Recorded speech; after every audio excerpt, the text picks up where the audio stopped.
Good morning. Welcome to At Your Service on KLAX TV. Good morning. I'm Lola Davis-Michelle's At Your Service. This morning we have Lisa Banados here. Yes. She is a local author. Yes, I am. She's from California and she's been living in Leesville for the past 8 years. Thank you so much for joining us this morning. Thank you for having me. So you're actually on your third book. I am. Tell us how you started writing. How this come? Did you get inspired or anything, or just writing for a long time? I've been writing on and off since like the late 1990s, just kind of tinkering with it a little bit, kind of seeing where it would go, kind of gleaning from Joyce Myers and different people and how they write and whatnot.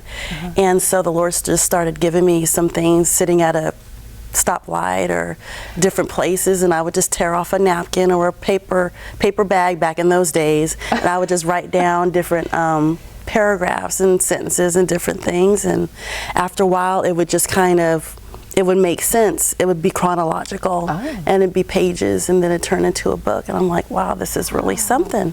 Did you have any sort of life-changing event or epiphany that got you to a certain place? I couldn't say a life event or epiphany. I was pregnant with our daughter and was working full-time, and so just really writing every evening and just putting the time in and just following the Lord's guidance. Okay, so your books, let's see, which one's your latest one? Or you can just go through the books that you've written. This is the latest one, Strength in the Storm. Okay. This was released in June this year.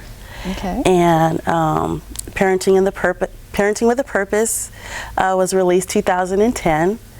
And Hearing the Voice of God, that was my very first one. That was 2004, actually. Okay. Yes. So the Strength in the Storm, that pretty much says it all, right? Yes. Giving you strength during the rough times in life? During the rough times, and just knowing that the Lord is with you and that He doesn't pack a bag and say, I'm out of here. He's there to sustain you and to strengthen you through your storms and rough times in life. So what type of advice would you give someone and why they would should read your book? Basically, going through tough times. My mother had passed, and just a myriad of other things that I had gone through, and just knowing the dark days, knowing the rough days, and just knowing the tough days where you may not want to get out of bed. And so I put it all in a book, hoping that it'd be a blessing to somebody else. And that's why I believe they should go ahead and pick up my book and read it and be blessed by it. Okay, and you have a website that I you do. go on, and also, of course, your books are available at on Amazon.com and also in the bookstores, right? Yes, they are. We appreciate you coming on. Her website is lisabanados.org. Yes. Check out her books. That Thank wraps you. up this edition of At Your Service.